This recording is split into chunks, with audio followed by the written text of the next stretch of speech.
Hiya, Angie here. On April the 20th last year, I got that phone call that no one wants to receive. And that phone call was to inform me that one of the people who I loved most in this world, that one of my absolute favorite people, that my older darling sister had passed away. Now, I'm sure that if you ask a lot of people, they will tell you that when they receive that phone call, they don't really remember anything because they were in a state of confusion and they were upset and everything was blurry and fuzzy. Me, not so much, because I remember everything. I remember it was a Thursday. I remember it was early afternoon. It was just after 2. I remember it was a beautiful sunny day. And I remember exactly what I was doing. Now, I would like to be able to say that I was doing something really meaningful and profound, but I wasn't. I had just finished doing my own nails and I was packing things away and the phone rang. Now, to be honest with you, I kind of knew when the phone rang because my landline rang and nobody really rings my landline. And the day before, I had spoken to my sister and she had told me that she wasn't feeling well. And I said to her, you know what? Go and rest. We will talk again soon. But when you wake up tomorrow morning, send me a little message on Telegram because that was our way of communicating. We didn't use WhatsApp. We used Telegram. And I said, send me a message and let me know that you're okay. And she goes, okay, I will. So that morning when I woke up and I didn't see a message from her, my heart kind of sank a little bit. And I sent her a message and there was no reply. So I thought, okay, well, I haven't heard anything yet. If something had happened, I would have heard about it. And I didn't. So I just went about my day. So as soon as the landline phone rang, I kind of knew. And I remember listening to the person telling me what had happened. And everything was so, and I kept on saying, so what, she's not here anymore? She's gone? And they said, yeah, Angie, she's gone. We've lost her. And I kept repeating it, but are you sure? You mean she's actually gone? And then at some point, I don't know how or why, but at some point it hit me what they were saying. And I just screamed. I don't know why I screamed. I don't know where it came from. I thought it was something like, like it only happened like in the movies where people just start screaming. No, I actually screamed. I had so much that was going on inside me that I had to let it out somehow. And the only way I knew how to do that was just to let out this enormous and mighty scream. My sister and I, we were really close. Actually, saying close is not even describing what we were. We spoke to each other every day. She was more than an older sister to me. She was my soulmate. She was like a mother figure. She was everything. Even though she lived in the UK and I had moved to Italy for many years, we still spoke to each other every single day. And on those rare occasions, when I mean really rare occasions that we couldn't speak for some reason or other, we would send each other a message, send each other a YouTube link, something just to let the other person know that we were thinking about them. My sister, to give you an idea of what my sister was, when I first moved to Italy, I was on my own. And every Christmas, she would send me like a big box with all Christmas goodies and things that she knew I liked. She was always sending me care packets.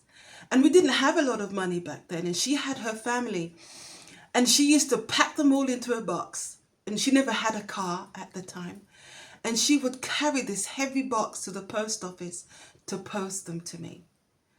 And I remember when I was getting married, she said, oh, Thank goodness there's someone else in your corner, so I can relax now because there's someone else to love you and take care of you. So I said, so what does that mean? So you're not going to call me anymore?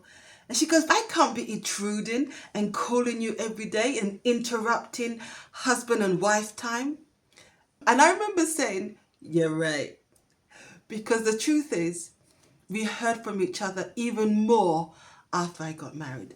I mean, we used to speak for like 2-3 hours a day. It was crazy. So for me, losing her was, to say it was painful, to say it was painful, it's just not enough. There is not enough words in the English language to explain the pain of losing her. And it just seemed so crazy because she was such a larger than life figure. She was so intelligent. It was crazy. And to think that the world doesn't have her in it anymore, it just seems crazy to me.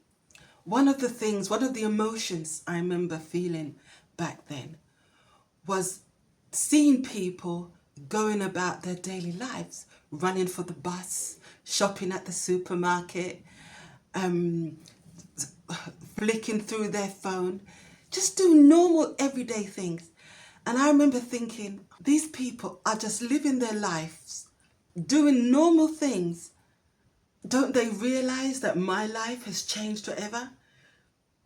Because make no mistake about it, I will never be the same again, or unless I feel like I will never be the same again. I'm not saying that I'll never be happy and things won't be good, but the person I was when she was here with me, I think is a different person than who is sitting before you now. I still love her. The love I have for her, I can still hear her in my head. I can still see her in my mind's eye. All the love that I have for her has not diminished. It's increased over the 1.5 years almost that she isn't here with me. And I don't really know what to do with it. I don't know what to do with it if I can't lavish it on her. And I remember there was, for the longest time, I remember thinking, I don't know how to do this. I don't know how to live in this world without her. I don't know what I'm doing, because she was, honestly, she really was my everything. She was my safety net. She was that calming voice when everything around me was just going crazy. She was the one that was always in my corner, always cheering me on, whatever I did. She was my biggest supporter. And losing that meant losing a part of myself. I remember one day we were on the phone talking, shocker, right? And my doorbell rang, and it was the Amazon delivery man.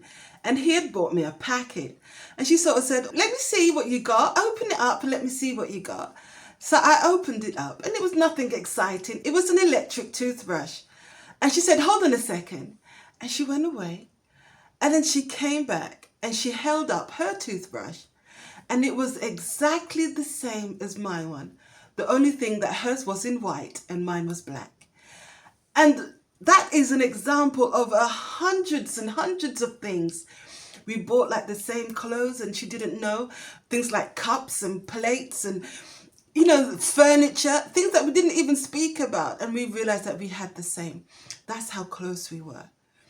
Now, I don't even know where this video today is going to go, because I hadn't really planned on talking about this, because for some extent, even though I think I'm getting through the worst of it, I'm still going through it. I'm still sad sometimes. I still miss her like crazy. It still hurts, not as intensely as it did 1.5 years ago, but I'm not through it 100%. So I didn't know if I would be able to even talk about it. But yet somehow talking about her and remembering her, it comforts me. And without a doubt, the reason why she has been on my mind so much lately is because one of the things which was our thing, was the Olympics. And the Olympics has just finished. And what we used to do is that we used to call each other on those important races when we wanted to see the final so that we would live it together. And our favourite was the sprints and the relay. And we just loved the relay, especially the 4x400. So we would always be on the phone with each other during that final. So I think the Olympics just finishing, and it was the first one without her, just brought back a lot. And I just had to do this video today. I just had to remember her, and I wanted to share it with you. So my darling sister, one of the most generous, one of the most big-hearted, one of the most loving people, the most intelligent people I have ever met, is no longer with me. And I'm trying my best to cope with that as much as I can. And trying to cope with that, I've had to implement a few strategies because it hasn't been easy. Oh my goodness, it has not been easy. There have been days when I thought, this is it. I don't want to do this anymore. I just can't go on. I just can't. The pain is too much. It's just too much. And I found myself pushing away my loved ones because I felt, what's the point of loving someone? What's the point of loving them so much only to lose them? I am not going through this again. I'm not doing it. I don't want to love someone so much that it almost tears me apart if I lose them. I'm not doing it. I just don't want to do this anymore. But thankfully that phase didn't last long because I do have people in my life who I love and who I know love me. And it doesn't make sense to push them away. And it wouldn't be fair to. I'd rather love them and lose them than to never love at all. So, as I was saying, I've had to implement certain strategies just to help me get through the day. And I wanted to share some of them with you, just in case some of you are going through a loss right now, if some of you are grieving. Bear in mind, though, that these are what worked for me. And when it comes to grief, one size does not fit all. Just because something works for me, it might not work for you. And so feel free to ignore everything. You have to do what's best for you.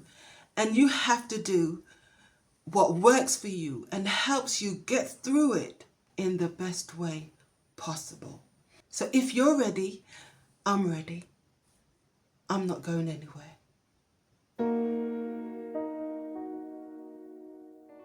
Don't try and suppress the way you feel. If you want to cry, cry. If you want to scream, scream. Do whatever it takes to help you process your grief. I remember one day, I thought I was doing okay. I thought it's one of my better days. And I remember I was at the supermarket and I was just browsing through the aisles and just doing the normal stuff. And I remember that out of nowhere, this wave of grief just buried me. And all I could do was just stand there and cry. And it was an ugly cry. It was just like, the tears were just streaming down my face. And there was nothing that I could do. And I didn't want to do anything because I couldn't do anything. That is what I needed at that moment. So you know what? Although it wasn't pretty, and I would have preferred it if I was in the privacy of my own home, but I wasn't. That was what I needed right then. So you know what? I just let it all out. I didn't know that the human body could produce so much tears. Last year I cried so much. I'm talking about buckets and buckets. I really didn't know. I didn't know it was possible. So I learned something new. So yes, don't suppress your feelings. You need to let it out in order to heal, in order to process your grief. You have to let it out. Scream, cry, shout. Do whatever you need to do to help you heal.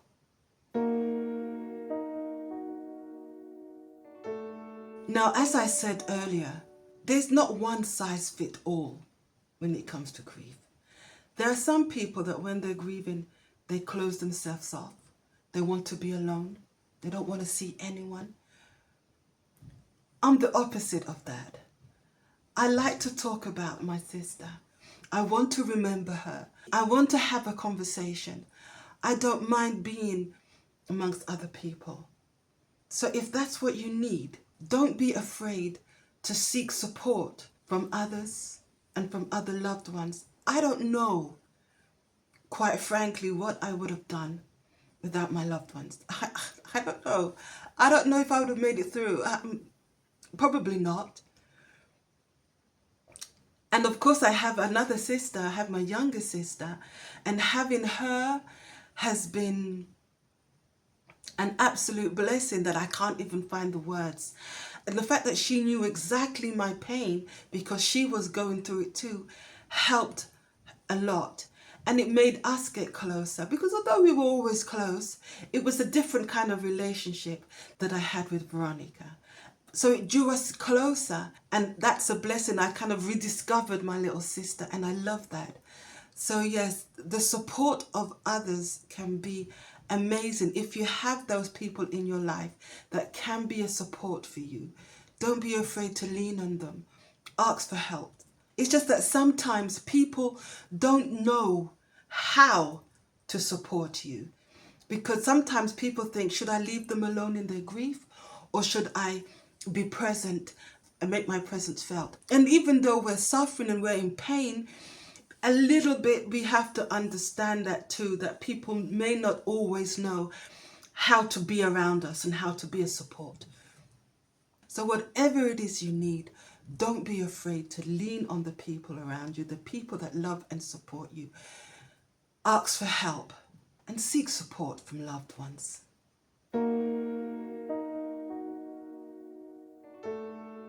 I remember in 2002, when my mother passed away, that my dad, he just went through the house and he started tearing up all of her pictures because he just couldn't bear remembering her. And we had to physically stop him from doing that because once that grief was over, he's going to want to have pictures of his wife. They were together for many, many years. He was going to want to have a picture. And then he wanted to sell the house. He wanted to sell his house because it was full of memories. And again, we said, you know what, Dad, if that's what you want to do, that's fine. But you're not going to make any decisions now, not when you're grieving. And that's the point I want to make. And that is, while you're grieving, use that time and try to heal. But don't make any significant decisions. You're not in the correct state of mind. So wait until you're feeling better before you make any kind of decision, because honestly, you might regret it.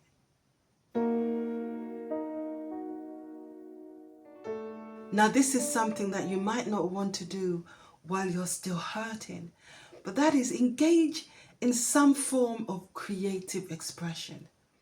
Now, I'm a singer. I've been a singer for many years. And so singing for me is my way of expressing myself and being creative. But my sister, she was such a big part of that. She was in everything that I did. Every song that I did, I would let her hear it and she'd let me know how she felt about it. Sometimes she would say, Angie, I really love this.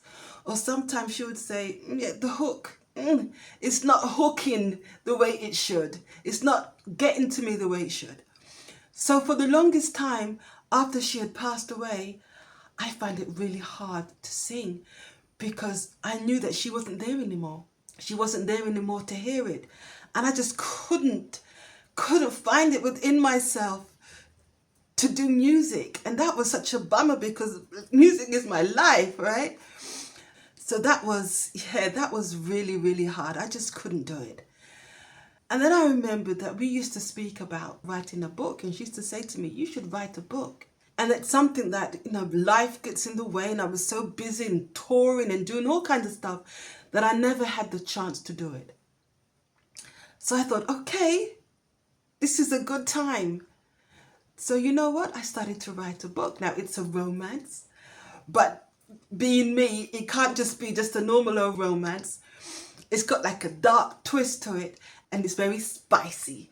So if you like steamy romances, one is on its way. So that was good. I was able to do that. I was able to throw myself into the writing because it was a way of expressing myself, let go of the pain. So express yourself in some way, shape or form and get it all out of you.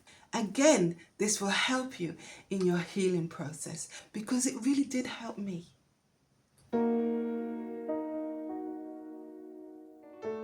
Be patient with yourself. Don't give yourself a time limit. There is no time limit on grief. Don't look and see what other people have done in the past. Just because someone in 6 months, they seemed as if they were doing okay. And after 2 years, you're still suffering. You may grieve for longer or less. And don't feel guilty. And if after 6 months, you realize, you know what? I'm doing okay. Don't be guilty about that either, because I'm sure the person would be happy to know that you're doing okay, that you're feeling better. So yes, be patient with yourself, be kind to yourself, and don't look and see what other people are doing. And don't try and fit into a grieving mold because it doesn't work. It takes as much time to grieve as you need.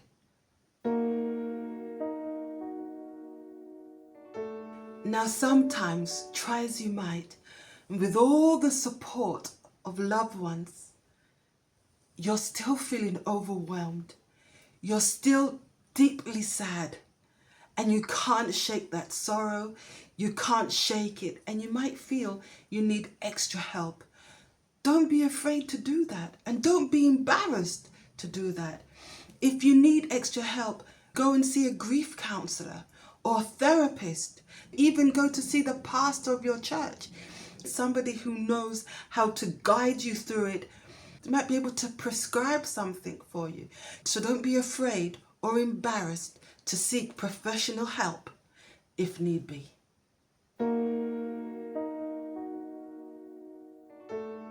I used to smoke, and I used to smoke a lot. And in 2007, I gave up cold turkey. And I have to be honest, considering how much I smoked back then, it wasn't even that hard giving it up because I knew it was something that I had to do. I wanted to prolong my life and I knew that if I continued that way, I was shortening it. So you know what? It wasn't really a hardship. However, the drug of my choice, I've discovered, is food. Now, I have struggled with my weight for almost all my adult life. And I love fitness. I really do. I love feeling strong and I work out and I lose the weight and I gain the weight and I lose the weight. And I'm saying all of this to say that when my sister passed, it never crossed my mind, not for a second, not for to smoke. And smoking was really a way of just letting everything out and just relaxing and just, didn't cross my mind. But yet when it came to the food, I just felt that I needed comfort, that the food in somehow, it was one thing that made me feel good. And I fell back on that. And I ate more than what I should have done. Now, at the time, I didn't beat myself up about it because I was just going through so much. Well, what was I going to do? Start eating lettuce as well? That wasn't going to happen. But all of this to say, be careful about the choices that you make when you're grieving. Because at some point you're going to feel better. And when you do feel better, you're going to have to deal with the consequences of what you did when you were grieving. And I'm in that situation now where I'm still struggling, and the older I get, the harder it is to lose the weight. And the fact that I ate so much more while I was grieving, now I'm struggling to get it off. So I would suggest strongly that if you're grieving, try your best to avoid alcohol and other substances, and try not to drown your pain in something that you might have to pay the consequences further on down the line.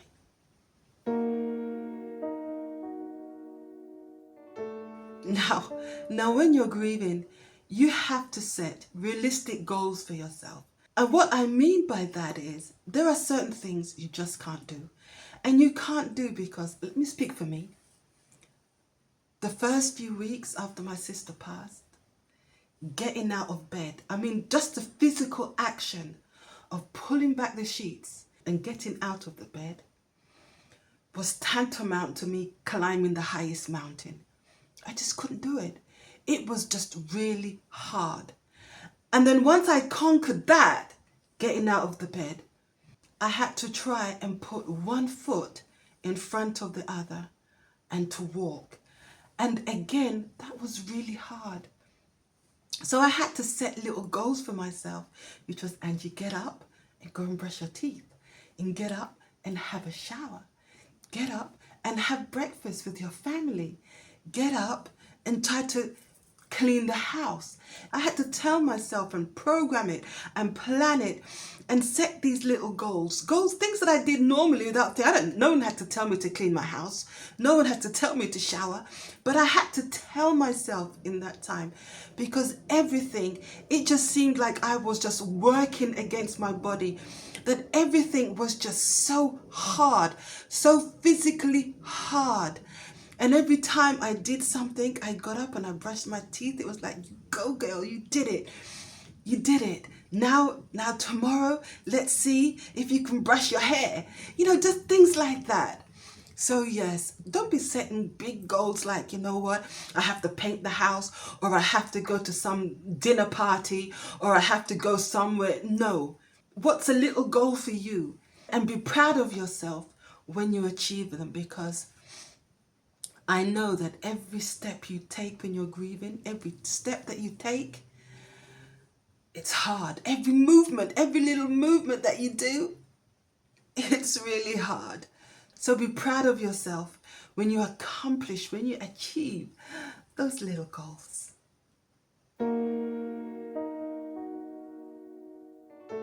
Now, finally, what I would like to suggest is stay open to the fact that you're going to be happy again, that you're going to find joy again, that you're going to love and be loved again. As hard as it may seem when you're going through it, it's going to happen. There's going to be a moment when you're not even going to realize it, and someone's going to say something or do something, and you're going to burst out laughing, and you're going to actually feel real joy. Embrace that. Don't feel guilty. It just means that you're healing. It means that your grieving process is working. It just means that you're going to be okay. Thank you so much for being with me today. If you have lost someone, if you are grieving, I'm really, really sorry for your loss. And I hope that in a little way, even if it's a tiny, minuscule way, this video was able to help you. And just know also that maybe the pain might not completely vanish, but it will subside and it will get better. Just know that it will get better. Thank you so much for being a part of my journey today. It was good seeing you, and I look forward to seeing you again soon. But until then, be kind to yourself and to others. Take care. Bye for now. Ciao.